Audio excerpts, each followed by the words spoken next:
Hi friends, स्वागत है आपका एग्ज़ामगढ़ में।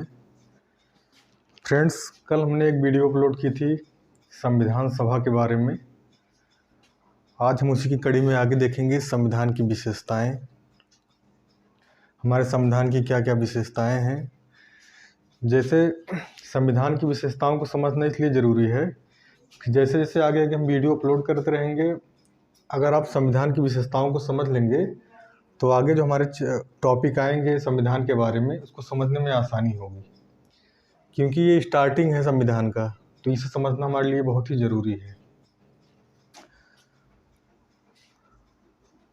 कई स्टूडेंट्स के मन में होता है कि क्या यहाँ संविधान की विशेषताओं से जो है क्वेश्चन बन सकते हैं, तो बिल्कुल बन सकते हैं।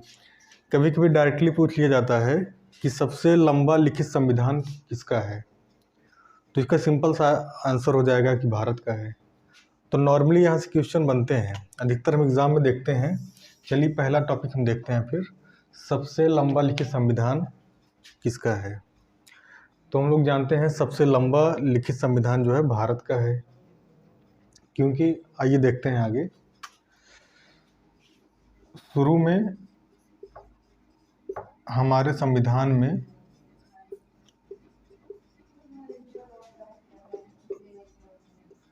शुरू में हमारे संविधान में 395 अनुच्छेद थे, 395 आर्टिकल थे,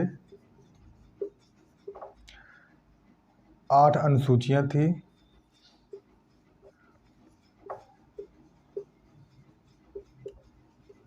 और 22 भाग थे। बाद में परिवर्तन होते होते +4 अनुसूचियां और आ गई, और लास्ट में जो है वर्तमान में 12 अनुसूचियां हमारे संविधान में हैं। तो इससे ज्ञात होता है कि सबसे लंबा लिखित संविधान हमारे भारत का ही है। देखिए, संविधान जो है पूरे विश्व में 2 प्रकार के संविधान हैं, एक लिखित और एक अलिखित संविधान। जैसे हमारे भारत की और अमेरिका के संविधान जो है लिखित संविधान है, ब्रिटेन के संविधान अलिखित संविधान है। तो 2 प्रकार के संविधान पूरे विश्व में होते हैं, एक लिखित और अलिखित। तो जिसमें लिखित में जो है सबसे बड़ा संविधान हमारे भारत का है। आइए हम आगे देखते हैं दूसरा, आंतरिक एवं बाह्य स्रोत। आंतरिक एवं बाह्य स्रोत से तात्पर्य ये है कि जैसे कुछ चीज़ें हमारे जब हमारा संविधान बन रहा था, तो कुछ चीज़ें हमारे बाहरी देशों से लिए गए हैं, और कुछ चीज़ें जो है जब ब्रिटिश शासन हमारे यहाँ कर रहे थे, अंग्रेज जब हमारे यहाँ शासन कर रहे थे, तो उनके द्वारा कुछ अधिनियम लाए गए थे, स्पेशली जो है 1935 अधिनियम। तो 1935 अधिनियम से हम लोग न्यायपालिका लिए थे, आपातकाल लिए थे, ऐसे तमाम चीज़ें जो हैं हम 1935 अधिनियम से लिए थे। 1935 अधिनियम जो था, कभी कभी एग्ज़ाम में डायरेक्टली पूछ लिया जाता है कि संविधान को बनाने में सबसे ज़्यादा स्रोत हम कहाँ से लिए हैं, तो इसका सीधा सीधा आंसर हो जाएगा 1935 अधिनियम से। क्योंकि हमारा और ये जो है बाहरी स्रोत जो है, ये बाहरी स्रोत से तात्पर्य है जैसे कुछ चीज़ें हमारे अलग अलग देशों से कॉपी किए गए हैं डायरेक्ट, जैसे अमेरिका से, अफ्रीका से, ऑस्ट्रेलिया से, कनाडा से, जर्मनी से। तो वहाँ से भी कुछ चीज़ें कॉपी करके हमारे संविधान में समाहित की गई हैं।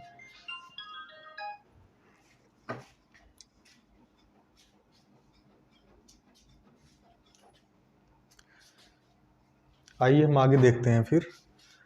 तीसरा हमारा है नम्यता एवं अनम्यता का मिश्रण। देखिए, यहाँ 2 शब्द दिए गए हैं, नम्यता एवं अनम्यता।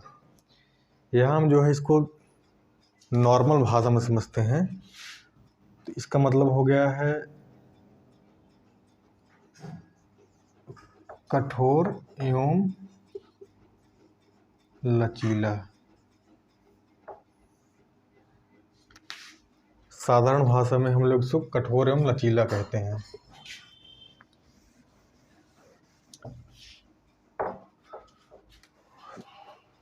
तो हमारा संविधान लचीला कैसे है, आइए देखते हैं। जैसे संविधान में कोई भी संशोधन करना है, तो संविधान में संशोधन करने के लिए अगर कोई भी चीज़ आसानी से परिवर्तित हो जा रही है संविधान में, तो उसको हम लोग लचीला कहेंगे।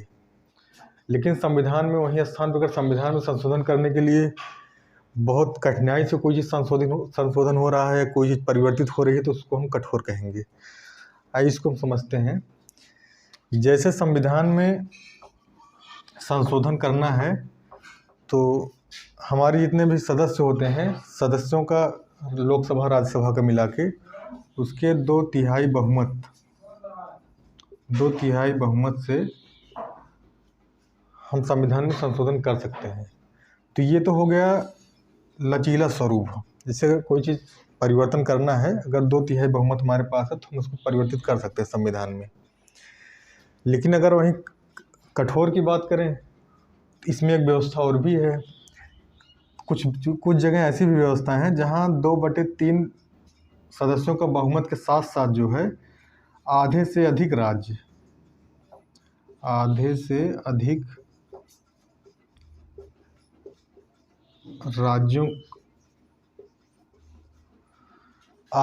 राज्यों का भी सहमत होना जरूरी है अगर कोई हम चीज़ परिवर्तन कर रहे हैं। तो अगर ये दोनों चीज़ मिलाकर हम परिवर्तित कर रहे हैं तो इसको कठोर बोल देंगे।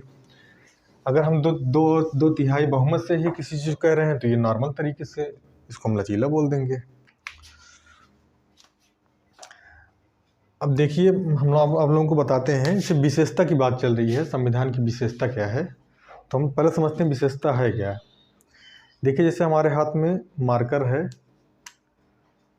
देखिए ये ब्लैक है, यहाँ ऊपर वाइट है, ये मार्कर की विशेषता बता रही है।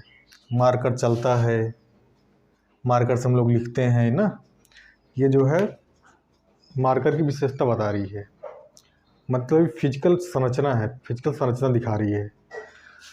तो हम लोग इसको जो है इन तीनों विशेषताओं को भौतिक संरचना के रूप में जान सकते हैं कि ये बाहरी संरचना हमारी ऐसी है। अब आइए हम लोग देखते हैं 4 से लेकर 7 तक जो है, क्योंकि इसको हम जो है आंतरिक संरचना के रूप में भी जान सकते हैं, क्योंकि ये हमारे संविधान में निहित है। जैसे एकल नागरिकता हो गया, मौलिक अधिकार हो गया, राज्य के नीति से तत्व हो गए, मौलिक कर्तव्य हो गए, ये हमारे संविधान में निहित है।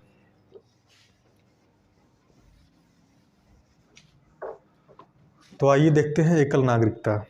एकल नागरिकता को समझने से पहले हम लोग जान लेते हैं नागरिकता हमारे संविधान के भाग 2 में निहित है।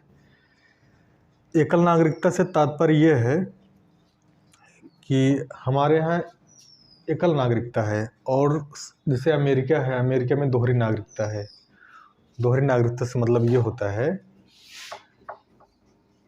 कि वहाँ नागरिकता जो है राज्य लेवल पर अलग है, देश लेवल पर अलग नागरिकता है वहाँ।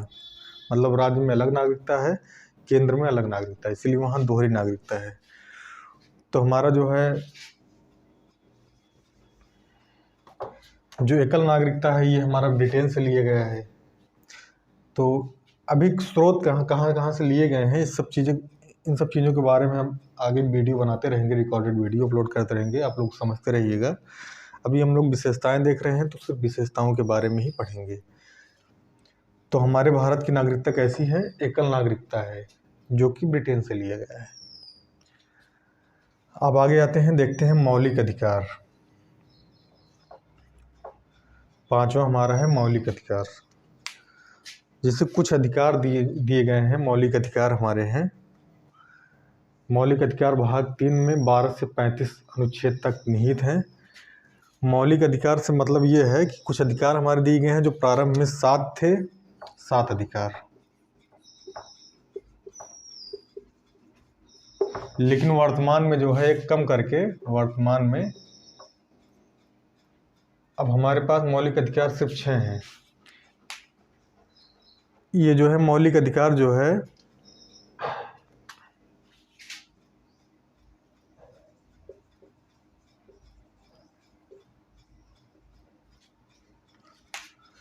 मौलिक अधिकार को जो है 42वें संविधान संशोधन के तहत 1976 में जोड़ा गया था, जो कि प्रारंभ में 7 अधिकार थे, लेकिन वर्तमान में 6 अधिकार हैं। अब आइए हम देखते हैं आगे जो है राज्य के नीति निर्देशक तत्व।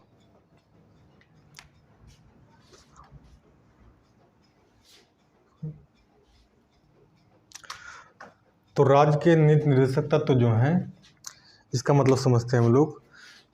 तो हमारे यहाँ केंद्र सरकार को और राज्य सरकार को संविधान के द्वारा जो है कुछ निर्देश दिए गए हैं कि जैसे आप कोई कानून बना रहे हैं या जनता के हित में कोई नियम ला रहे हैं, तो कुछ निर्देश दिए गए हैं हमारे संविधान में, इसको ध्यान में रखते हुए ही कानून बनाएंगे। फिर इसको जो है न्यायालय में हम न्यायालय में अपील नहीं कर सकते हैं इसके खिलाफ, क्योंकि ये संविधान में जो लिखा गया है वो राज्य के नीति निर्देशक तत्व, आप लोग इसको पढ़े भी होंगे, ये आयरलैंड से लिया गया है। देखते हैं हम लोग मौलिक कर्तव्य। मौलिक कर्तव्य जो है हमारा, प्रारंभ में जो है मौलिक कर्तव्य हमारे संविधान में मौलिक कर्तव्य एक भी नहीं थे। बाद में इसको जो है हमारे संविधान में जोड़ा गया 42वें संविधान संशोधन के तहत 1976 में 1976 में स्वर्ण शिक्षा समिति की अनुशंसा पर इसको जोड़ा गया था। प्रारंभ में ये शून्य थे, मतलब एक भी नहीं थे। कभी कभी क्वेश्चन आ जाता है कि हमारे संविधान में, मूल संविधान में जो है मौलिक कर्तव्यों की संख्या कितनी है। बहुत लोग कंफ्यूज रहते हैं, 11 लगा देते हैं, लेकिन तब एक भी नहीं था। ये 42वें संविधान संशोधन में जोड़ा गया है। वर्तमान में इसकी संख्या 11 है। वर्तमान में मौलिक कर्तव्यों की संख्या 11 है। अब हम आगे देखते हैं 8वां, सार्वभौमिक मताधिकार। सार्वभौमिक मतलब होता है ये अधिकार सबको प्राप्त है।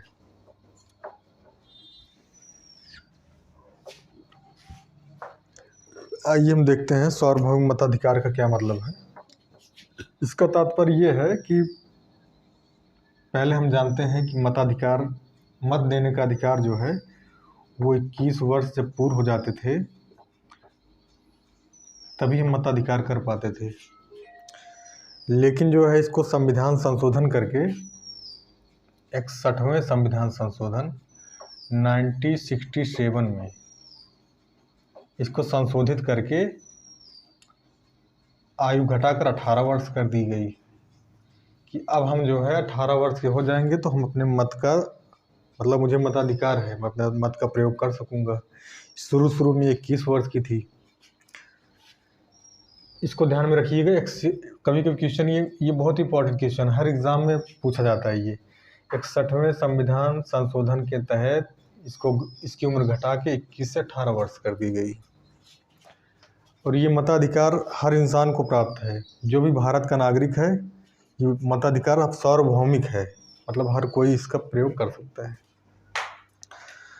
अब आइए हम आगे देखते हैं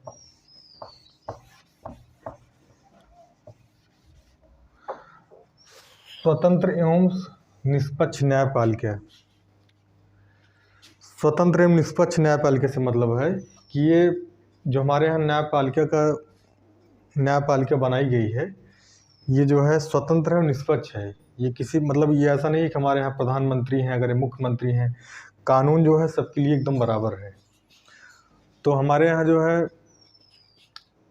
मतलब कुछ पिरामिड टाइप में है। जैसे देखिए, ये न्यायपालिका जो है, मान जैसे पहले है सुप्रीम कोर्ट, फिर हाई कोर्ट, फिर आ जाता है स्थानीय स्वशासन ना। तो सुप्रीम कोर्ट जो है, सुप्रीम कोर्ट जैसे जो हमारे देश लेवल की कोई भी सुनवाई होती है, मतलब पूरे स्टेट लेवल, मतलब केंद्र लेवल की, वो सुप्रीम कोर्ट में होता है। अगर हमारे राज्य के कोई मैटर हैं तो वो हमारे हाई कोर्ट में सुनवाई की जाती है। और स्थानीय मतलब होता है जैसे हमारे सिविल कोर्ट होते हैं, डिस्ट्रिक्ट कोर्ट, सिविल कोर्ट, जो हमारे जिला कोर्ट होते हैं। अगर हमारे जिले के कोई है नॉर्मल केसेज हैं तो पहले हम जिले में अप्लाई करते हैं। अगर जिले से सुनवाई हो जाती है तो हम हाई कोर्ट जाते हैं। अगर हाई कोर्ट से भी हम सेटिस्फाइड नहीं हुए हैं तो हम सुप्रीम कोर्ट जाते हैं। तो इस प्रकार के जो है हमारे यहाँ स्वतंत्र एवं निष्पक्ष न्यायपालिका भी हमारे संविधान में, इसका भी उल्लेख है। इसके बारे में जितने भी हम लोग देख रहे हैं, इसके बारे में हम अलग अलग वीडियो बनाएंगे, तो हम इसके बारे में विस्तार से पढ़ेंगे। अभी हमें संविधान की विशेषताएं हैं, तो हम पहले विशेषताओं को देख ले रहे हैं। अगर हम विशेषताओं को समझ जा रहे हैं तो इससे 50% चीज़ें जो हमको आगे जब हम ये वीडियो बनाएंगे तो आप लोगों को अच्छे से समझ में आएंगी। आइए फिर हम 10वां देखते हैं, संसदीय प्रणाली। ये संसदीय प्रणाली हमारी ब्रिटेन से ली गई है। संसदीय प्रणाली का मतलब होता है कि हमारे यहाँ संसद है, जैसे हमारे यहाँ 2 सदन हैं। सदन में एक लोकसभा है,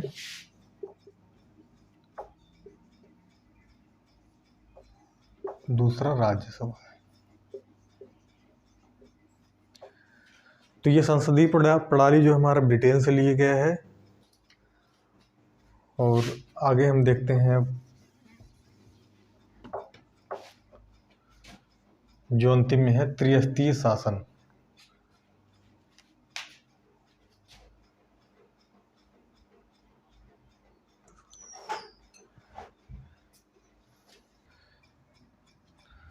तो हम देखते हैं त्रिस्तरीय शासन के बारे में पढ़ते हैं। त्रिस्तरीय शासन से क्या मतलब है? दुनिया में जितने भी परिसंघ हैं,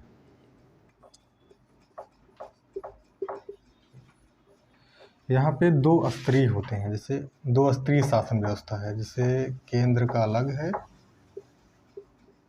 राज्य का अलग है। केंद्र का अलग शासन व्यवस्था है, राज्य का अलग शासन व्यवस्था है। लेकिन भारत में केंद्र हो गया, राज्य का अलग शासन हो गया, यहाँ स्थानीय निकाय, स्थानीय स्वशासन है यहाँ पे अलग से। केंद्र का अलग शासन है, राज्य का अलग शासन है, और स्थानीय लेवल पर अलग शासन है। जैसे स्थानीय स्वशासन के बारे में आप लोग जानते भी होंगे कि 73वें और 74वें संविधान संशोधन के द्वारा